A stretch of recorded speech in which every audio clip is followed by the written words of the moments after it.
Today is Friday, April 21st, 2017. We are here at Falcon Field in Peachtree City. My name is Sue Verhoff, and I am Director of Oral History and Genealogy at the Atlanta History Center.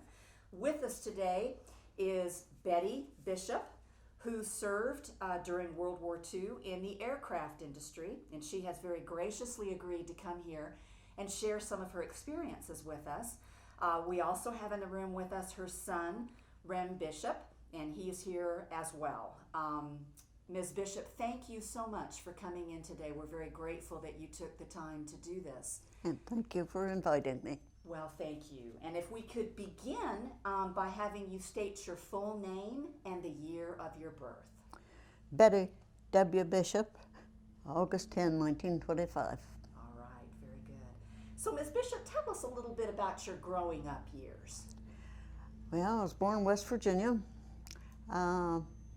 Grew up in the tail end of the Depression and enjoyed it. I mean, we were in the middle of it and we were part of it, but we didn't lack for, the love, family, and so on. My dad was in the lumber business. We followed him into the woods. We lived in shacks and we loved it. And that was pretty much of my childhood. Then we moved to Pennsylvania. That was prior to going to Niagara Falls, to Bell Aircraft. So I don't know how much of my childhood you want, but that's the gist of it. Did you have siblings? I had a sister, older sister, and an older brother. Okay. We always kind of like to ask our veterans who lived during the World War II era, do you remember where you were and what you were doing when you heard about the attack on Pearl Harbor? Yes, we were in school. I was a freshman. And I'm not sure if it came out over the loudspeaker or if the principal came in and announced it, but that's, and of course, right away, about half of the boys were ready to join up. They wanted to go, so, but that's where I was. This was in Pennsylvania or New York? Yeah, that was Pennsylvania. Pennsylvania. Mm-hmm. Okay. Well, tell us then a little bit about how and why you decided to work for the aircraft. Mainly because that was the only thing within several hundred miles that pertained to the war effort. And so many of my classmates had already gone. And a lot of the boys went to work there waiting to be called up. And in my case, my girlfriend was a bit older than I, and she went ahead, found room for us, and she had the job, and that made it easier for me. So as soon as I turned 18, I had to wait a few months before I could apply, and then I went. How did your family feel about it? They accepted it. Of course, there was always tears from Mom, but I think deep down they were kind of proud of the fact that I was going to do this. There was no controversy at all. How about your friends? I guess you had friends that did it as well. Well, most of my friends were already up there when I got there. How far away from your home was the factory? It must have been about 200 miles, right around that. Okay. Of course, I'm not that good on estimating, but I think it was close. So tell us about the training. Kind of take us through from your first day. We had 2 weeks training. We went to, in fact, it was a college that we went to, but they had set up for the war effort in this particular college in Niagara. And we had 2 weeks taking notes of what bolts and what tools to use and which ones went where and so on.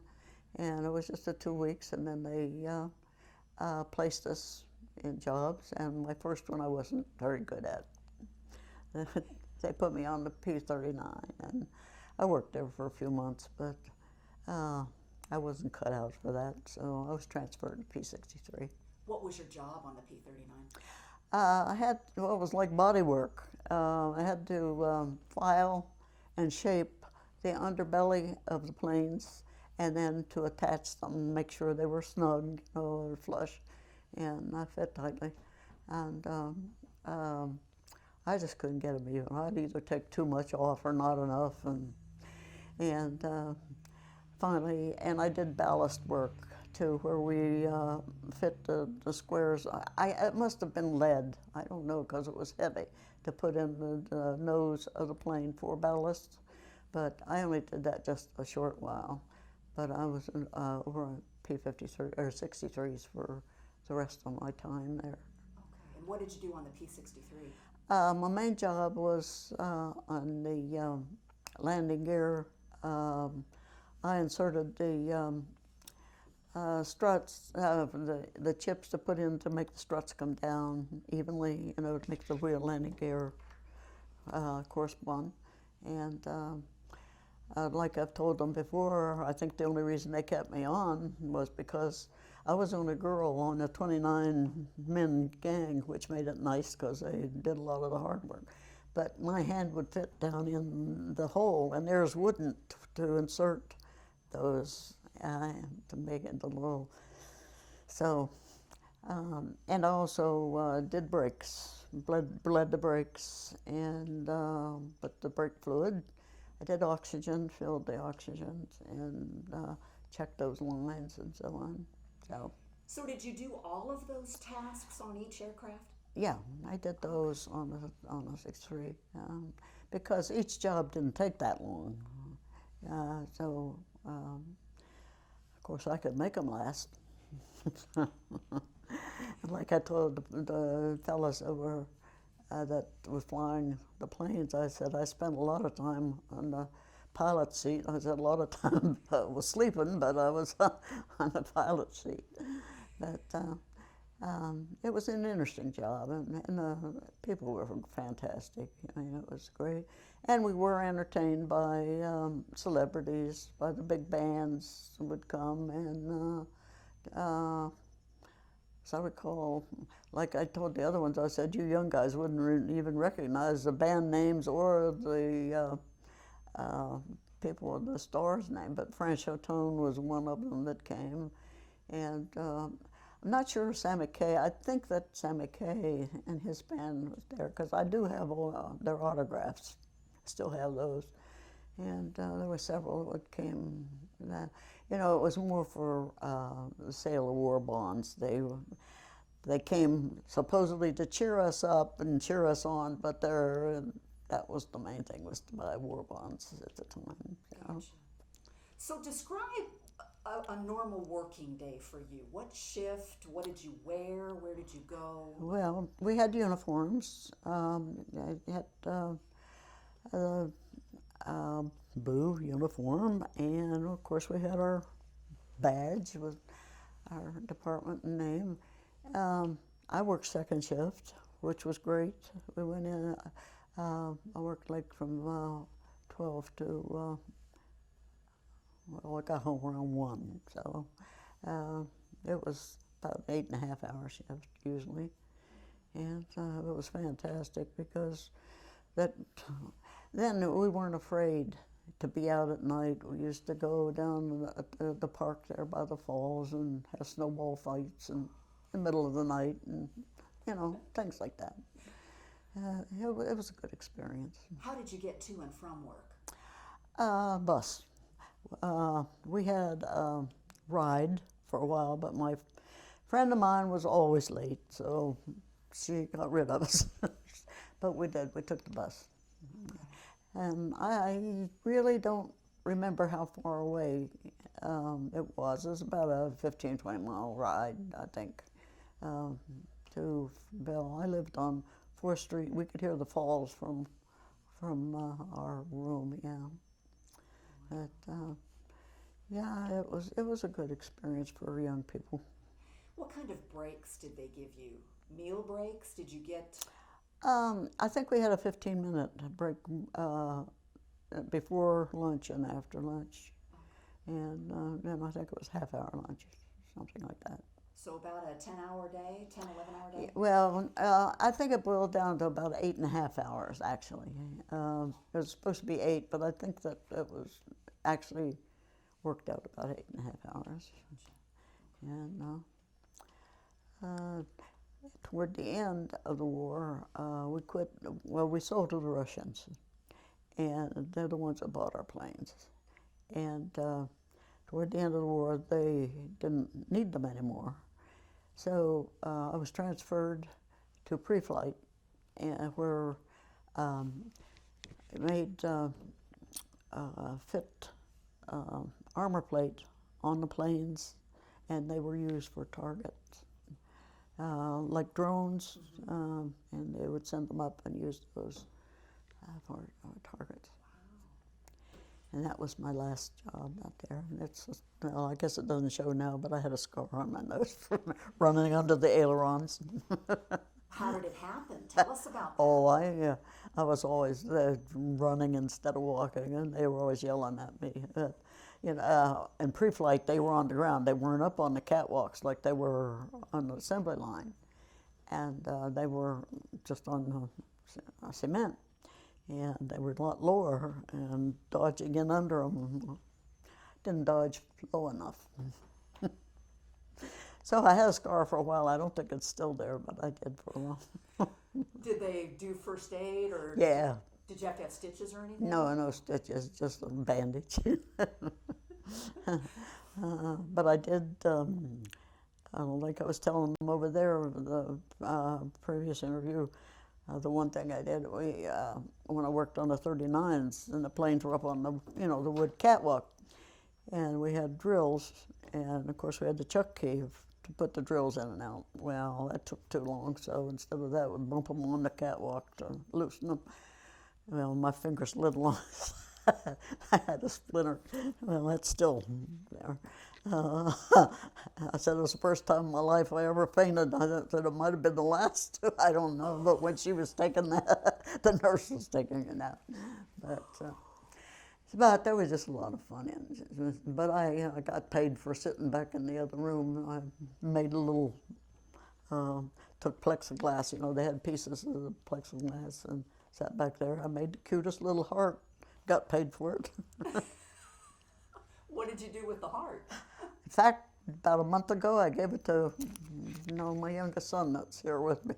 I asked him if he wanted it, so he's got it. How many women or how many people were working on a single aircraft at the same time?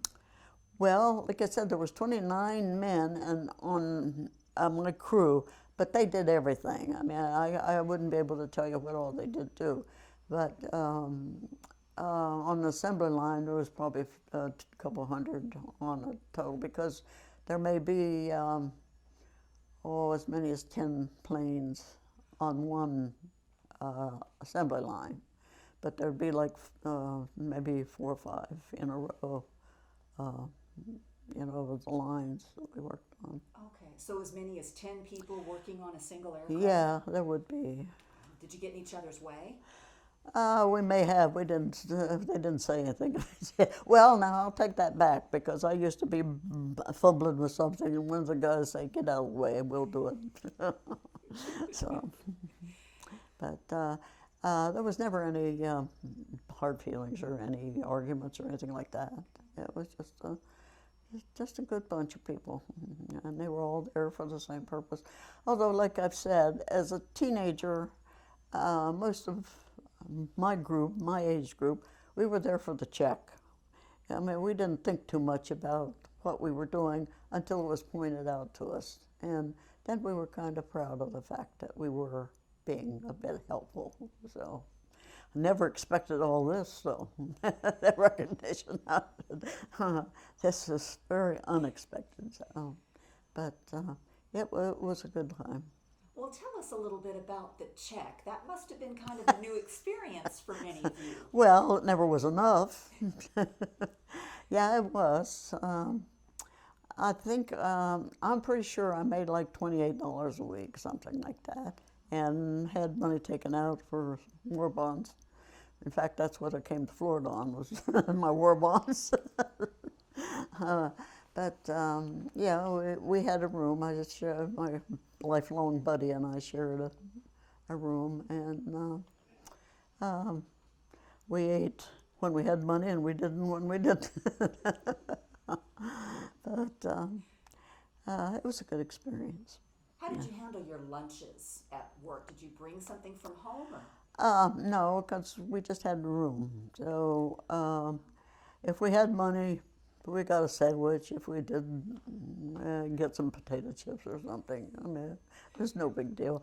But I do remember that on payday, we really splurged and went to Woolworths at the counter, and we had a hot beef sandwich. That was a big deal.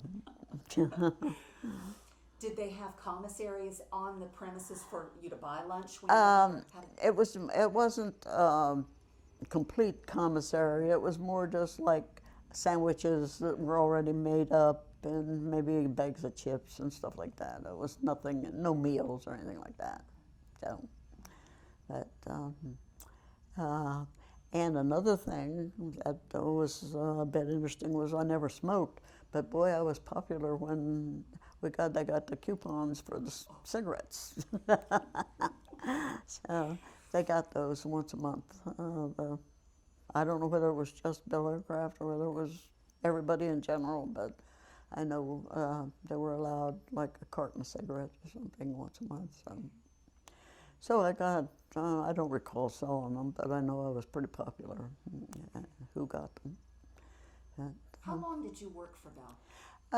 Well, I went to work in '43, and it was probably almost 2 years, 43 to 45, when the war ended.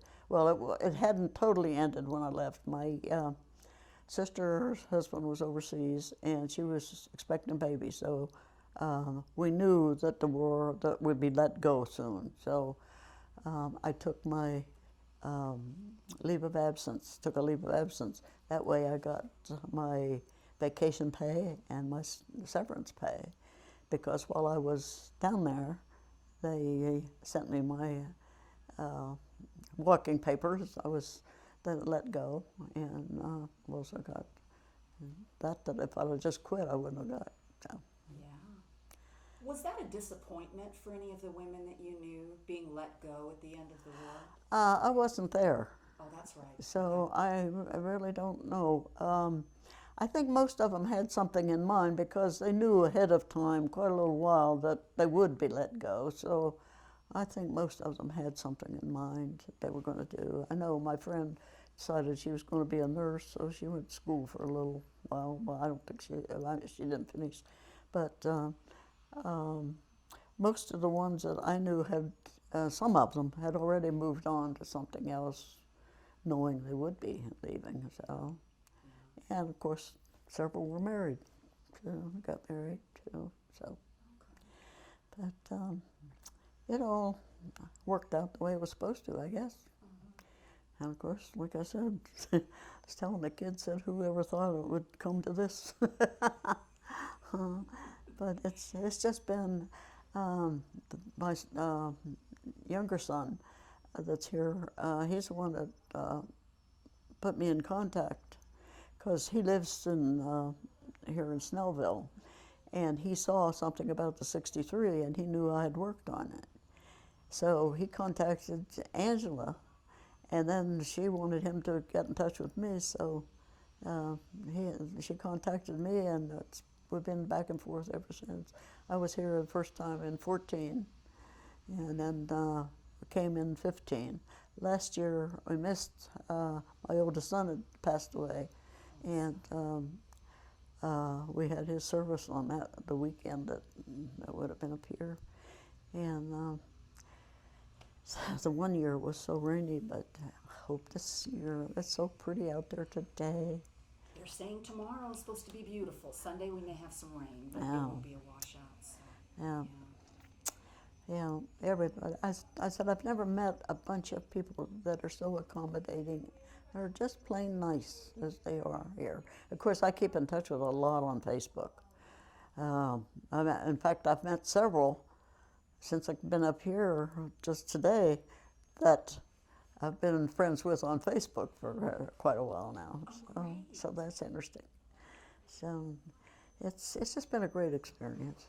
are you involved with the Rosie the Riveter Association?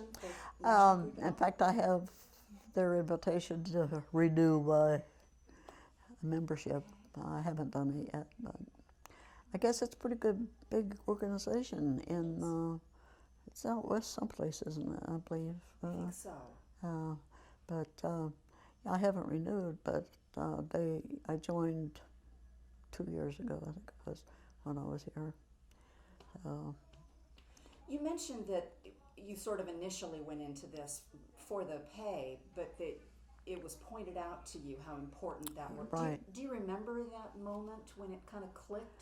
No, not the moment. It just seemed to be kind of an awakening, you know, of people talking and people coming up and thanking us. And I was thinking, well, you know, we must be doing something. You know, it was just a gradual thing. It was no great thing, but and I think, like I said, I think my folks were kind of proud of the fact that I was in it, because my brother had just left for service too. So my brother-in-law was killed, and after the war, he was due to come home, and he worked with General Patton in an office with him. He was an officer. And the war ended, and General Patton asked him if he would stay and help him clean up after. And Max said he'd give him another 6 months. And Patton and Max were killed within a week of each other. My brother-in-law was flying papers to Austria, and he crashed in the Alps. He was alone, and he crashed. And but it was, I'm not sure which was killed first. I think General Patton was killed before Max was, but. Plane he was in is out here. Pardon? Really? The same plane is out here, and Oh. without knowing, they offered her a ride in it. Yeah. But I'm a Without knowing little, any of that. yeah. Is that the one they offered me a ride? Oh, I didn't realize that. Maybe I'll have to accept. That's why Riley was so concerned, my younger brother. When they I didn't realize that was the plane. Yeah, and That, it bothered him. yeah. And she just had a baby when he was killed. So she raised the 2 kids together. In fact, they were here 2 years ago. Both of his daughters were here. Never remarried. Mm-hmm. She lived till she was 96.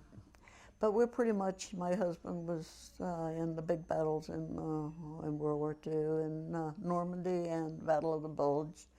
And then after he came home, he joined the CB reserves, and he retired from CBs. When did you meet him? I met him, right after I went to Florida in '75, and he asked me to marry him 2 weeks later, and I married him 2 months later. 2 or 3 months later, something like that. Oh, Said it would never last. It only lasted 56 years. Wow. Oh, But yeah, we're pretty much military, and like I say, my grandson, well, his grandson-in-law, he's lieutenant commander in the Air National Guard.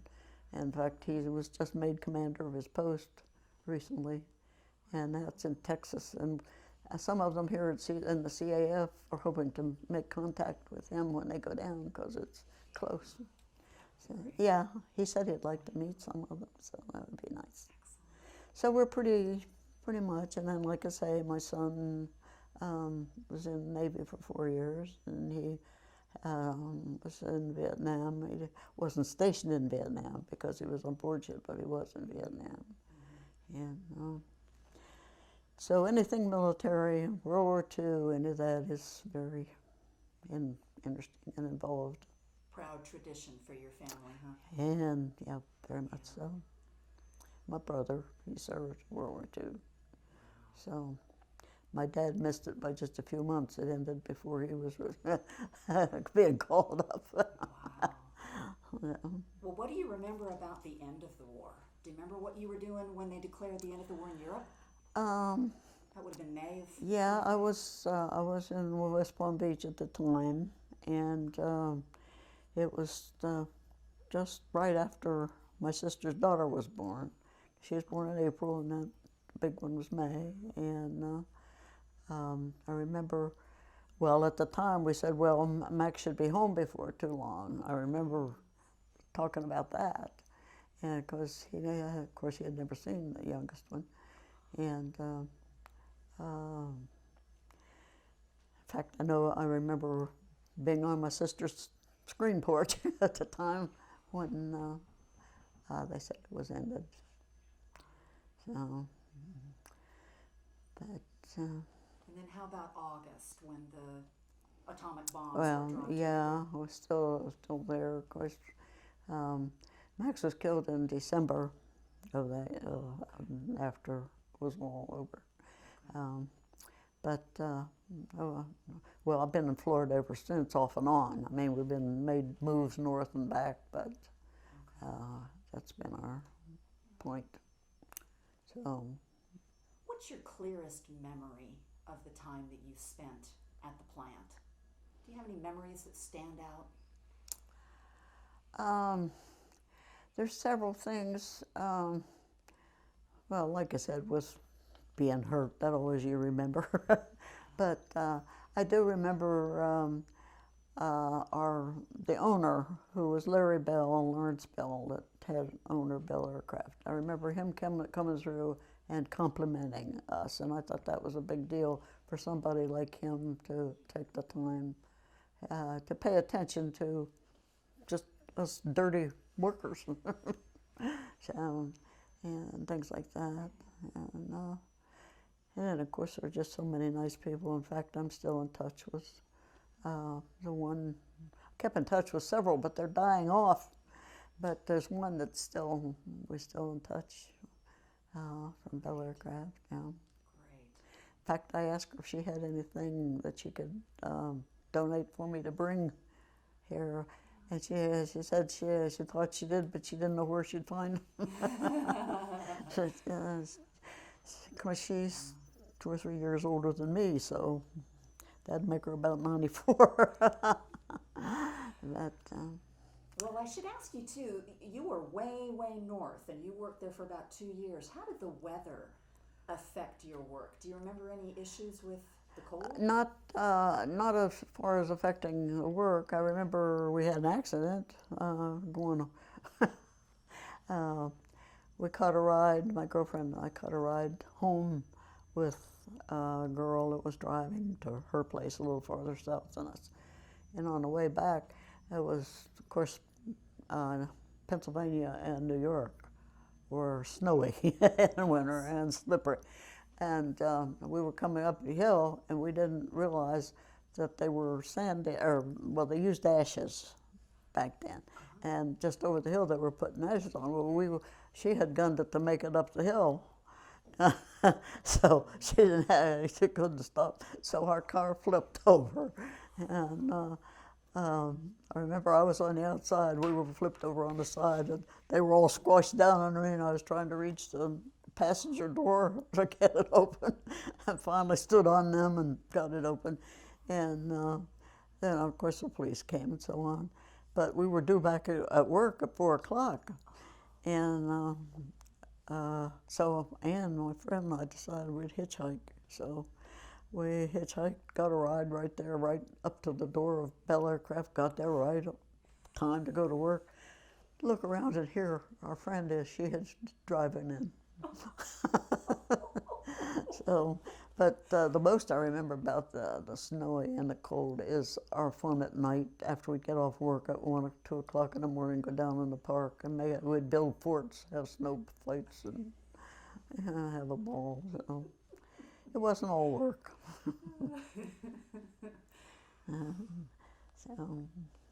Did they provide you with your uniforms and tools, or did you have to purchase those? Or do you I think they provided, well, we had a tool crib where we could go and sign them out and return them. I think they provided the first uniform, and the second one we bought, as I recall. And I kept mine for years, but we've moved so many times. And I finally just figured it was, if I ever had any idea this was coming up, of course I wouldn't fit in it now, but yeah, with us, the everyday workers had the dark blue, the inspectors had the dark green. And somebody had notified me that they wanted me in, wanted to know if I had the uniform, and wanted to have pictures taken in the uniform by the plane. They call it my plane. I mean, they all say Betty's plane. And I couldn't find any place any uniforms, but I did bring a couple of things that would pass, I think, but I find that it could be not the CAF, but some private, and they don't want the CAF unless they authorize it, Oh, I see. which makes sense. Yeah. So I haven't been contacted since I've been here. So, but Did you wear the polka dot headscarf? yeah, we had I think, as I recall, it was like a bandana, a red bandana. Headband, because I had pigtails. I had hair down to my rear end and wrapped around my head. Wow. And, yep, that was a big spot. I said it didn't last long, but it was a big spot in my life. Remarkable. Yeah. Remarkable. And then got married. There's 4 kids. And grandchildren? 4 boys. And 11 great-grandkids. 5 teenage great-grandkids. Yep. Yeah, he has, you have 6 grandkids. Oh my goodness. That's wonderful. Yeah, that is. It's fantastic. And to be able to live long enough to enjoy them. Yes. And he let me have his kids half the time when they were little, so I got to enjoy them. Because I lived in West Palm at that time too. In fact, spent most of our time in West Palm, and then we moved up to Central Florida. But yeah, it's been an interesting life, and like I said, there's been several high spots in my life over the years, and then I said I had the one thing I bragged about. Well, it has nothing to do with this, taking your time, but. We lived in a shanty in West Virginia, in the woods, and my mom always took Sunday walks, and she discovered this rock, a big rock with figures on it. I mean, crisscrosses, and of course she loved rocks. Well, we always called that Mom's Rock. Well, it was huge. My brother and I used to play on it and climb to the top. It must have been probably 6 feet out of the ground, and come to find out, well, that little area was flooded, a dam was made above it, and it's all lake now. And I said, I wonder whatever happened to our rock. And come to find out, they had excavated that rock, and it's at the head of the park, the dam. The kids have seen it. We visited it, and they have given my mom and me credit nationally for finding it. So I said, I figured that would be my only VIP thing, and here they got me up here. Do you suppose those were Native American figures on it? Is that what they think? They say it's some natural formation, and I said, I have no idea. They said it's like but they call it the waffle rock, and because it's a waffle pattern on it, and they figure it's the hard rock and the softer rock in the center. Who knows? Gotcha. To me, it's Mom's rock. That's awesome. That's awesome. So, yeah, there's been a lot of nice things, a lot of fun things. We lived in a one-room shanty for a while, one summer, just to be near where he was. Just all kinds of stuff. It's a great life. Yeah. I said I have quite a following on Facebook, putting up these old pictures. Well, good. We love old pictures. They're the best. Yeah, so. Ren, did you have any stories that you haven't heard? Anything that you'd like to ask? No, I think she covered. I was waiting on a couple of occasions to make sure that she mentioned everything that I thought would be of interest in this effort, and she did. She covered it all. Just to tell you that she made a wonderful life for her children, her family, and we couldn't be more proud. We could not be more proud of where she came from, where she is now. It's just been a blessing all the way through. and they have made it. So We are so grateful. they have been fantastic kids. I'll tell you, they have made so many things possible for me, and they help me out. All I got to do is just mention it to any one of them, and they're right there. Well, we appreciate you taking the time to do this, because what you did was so important. It was a vital It's thing. nice to know that now. I mean, as an older person, I do realize it. But as a kid, I didn't. But I do, and I am so thankful I was a part of it. It was just, the way it worked out was fantastic. Well, we're thankful that you took the time to share the story, because it's a story that some people aren't aware of, and now it's being preserved. And Well, I thank you for having me. I mean, this is just all unexpected and just really nice. Appreciate well, it. thank you so much. Yeah. And thank you, and Yeah, thanks. thank you very much. Yeah, it's very easy. This is a very